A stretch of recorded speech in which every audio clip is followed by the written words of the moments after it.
mineva eno leto od predčasnih parlamentarnih volitev, spomnimo, takrat so bile v res poletnem času, zelo malo časa je bilo za kampanjo, bilo je veliko obljub. Danes, če pogledamo po enem letu, ali so te obljube zlasti o tem, da bodo ljudje bolj zaupali politikom, da bomo dobili etično in moralno vlado, da bomo sprejemali konkretne ukrepe, ali so te obljube uresničene? Kako vi kot vodja največje opozicijske stranke oziroma poslancev gledate zdaj eno leto po volitvah? No, najprej treba uvodoma reči, da je bila ta predvolilna kampanja oziroma predvolilna tržnica zaznamovana z neko škandalozno situacijo, ko se je predsednik največje opozicijske stranke in resnega pretendenta za zmago na tistih predčasnih volitvah zaprlo. In s tem se je postavilo stranko, Slovensko demokratsko stranko v težak položaj in z vidika pristopa, možnosti, etike na volitvah lahko te volitve ocenimo za nelegitimne. Davek na nelegitimne volitve plačuje država celo leto v tem obdobju. Skratka, od tistih velikih besed o drugačnih standardih, o absolutni netoleranci do vseh slabih pojavov, nezakonitosti in korupcije je v bistvu ostala samo še megla. Nič od tega se ni uresničilo. V posmeh je Miro Cerar kot zmagovalec volitev predlagal za ministra za pravosodje osebo, ki je množično kršila zakone in druge akte in navsezadnje tudi s svojim ravnanjem doživela fiasko na Vrhovnem sodišču, ki je njemu kot predsedniku Komisije za preprečevanje korupcije razveljavilo ključni akt proti predsedniku. Skratka, stvari se ne dogajajo, se ne odvijajo po pričakovanjih, navsezadnje tudi nismo v tem času dobili na mizo nobenega akta, ki bi kakorkoli razbremenilo poslovno okolje ali pa izboljšalo poslovno okolje, razen nekaj novih davkov. In pa seveda pojavljajo se tudi znotraj koalicijskih vrst permanentne kritike na način kadrovanja v posamezne nadzorne svete, organe upravljanja in tako naprej. In nazadnje SMC dala celo poziv, da naj tisti, ki kandidirajo za razne organe, obvestijo poslansko skupino, da jim bodo pomagali pri utirjanju v organe javnih institucij ali pa firme, kjer ima država pomemben ali pa celo večinski delež. Tudi to, kar se dogaja z upravljanjem z javnimi financami, ki ga zaznamuje in bi ga moralo odrejati fiskalno pravilo, ste doživeli na zadnjem v petek na glasovanju, da se je pač neko čvrsto pravilo, švicarska formula, povsem deformirala in to omogoča vladi, da še naprej dela na nek prirejen, neresen način in si interpretira ta svoja pravila drugače, kot je zapisano v ustavi. Skratka, tu ne gre za kakšen resen pristop, da se izboljšuje tudi upravljanje z državnim premoženjem in upravljanje s proračunom, ampak se išče zgolj rešitve, kako si pustiti izhode in načine, da se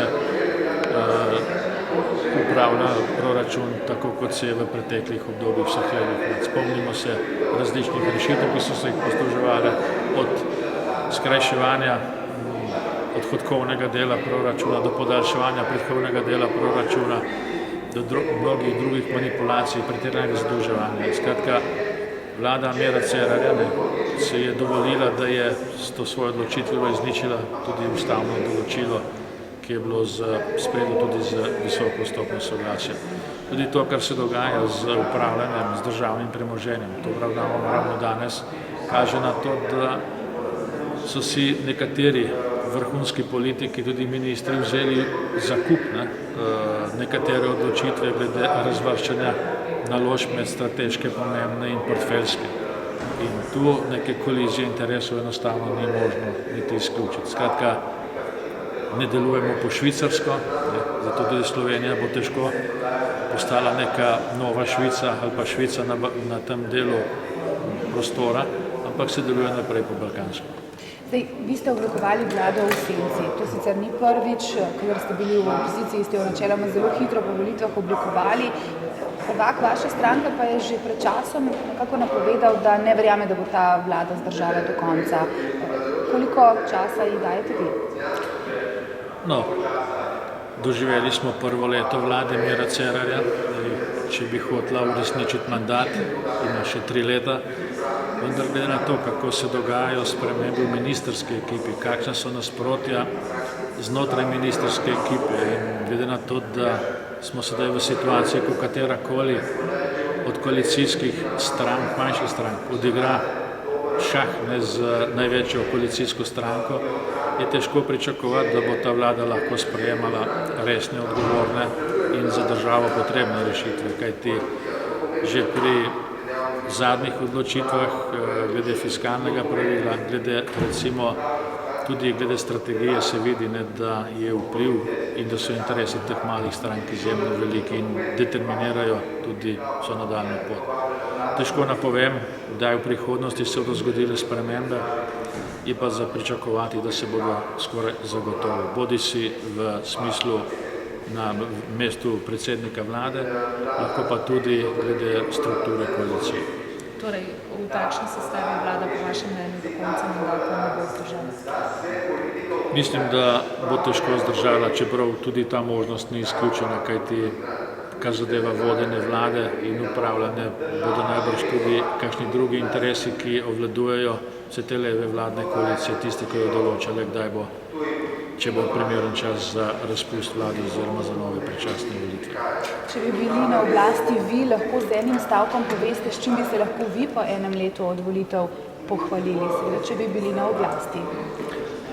No, da se da tudi v kriznih razmerah dobro delati, pokazala druga Janševa vlada, se pravi, tista vlada je pravzaprav sprejela vsa osnovna izhodišča, s katerimi se sedaj hvalijo vlade Alenke Bratušek in pa tudi sedaj Mira Cerarja.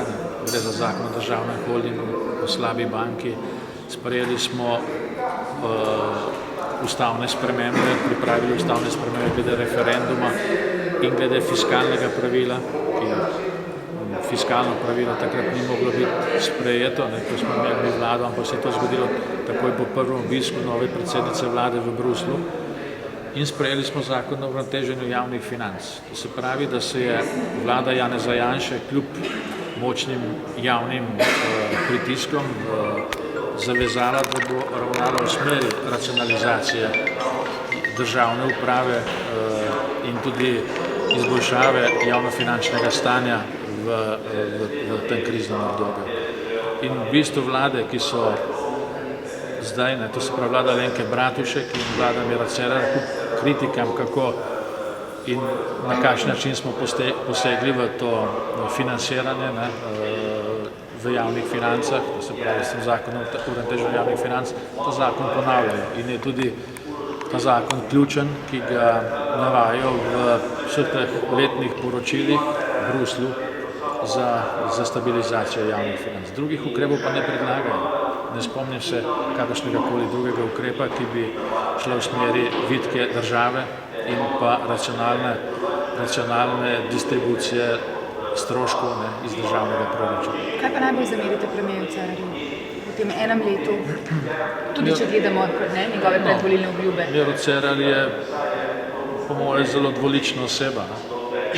In s temi svojimi dosedanjimi ravnanji je pravzaprav pokazal, da načela, ki jih je zagovarjal v volilni kampanji, je sposoben v naslednjem trenutku takoj pozabiti, relativizirati.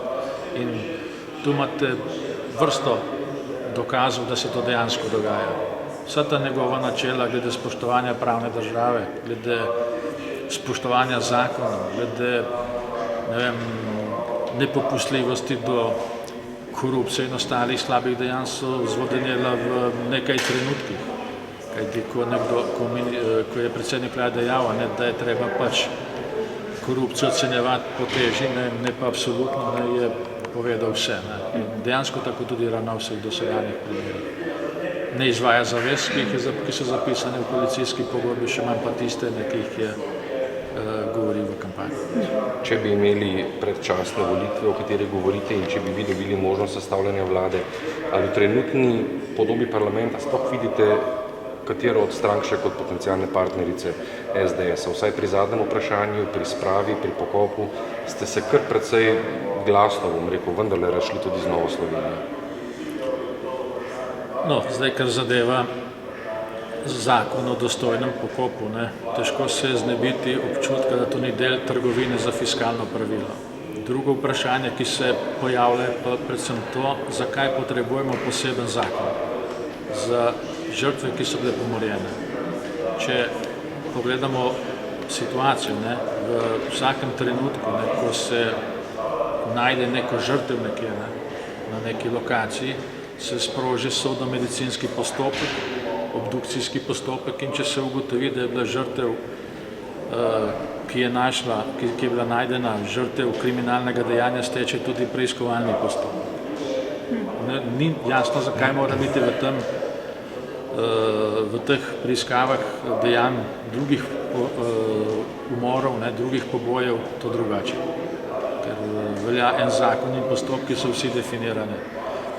Zdaj, kar zadeva pa sestavo recimo nove koalicije, če bi dobili zmago na volitvah, pa je najbrž le potrebno počakati, da se dejansko vidi, kako bi politične stranke ravnale. Na vse zadnje smo dokazali do sedaj, da smo se sposobni povezovati, to se pravi, to bo tako prva kot druga Janševa vlada, da smo sposobni pritegniti sodelovanju tiste, ki gredo v koalicijo in tudi širše za projekte, in naše ravnanje se tudi v prihodnosti, kar zadeva pristopa, ne bo spremenilo. Smo pa ekipa, kakorkoli to pogledate, ki je sposobna stvari, ki jih obljubi, tudi procesirati in udejanjiti v praksi. Glede na ta dva koalicijska partnerja, ki jo Cerar ima, samo še zadnje vprašanje. Menite, da bo ali ne bo sposoben speljati mandat do konca? Mislim, da bo težko speljal mandat kot predsednik vlade, in mislim, da bo težko tudi dokončati mandat v obstoječi sestavi koalicijskih strank.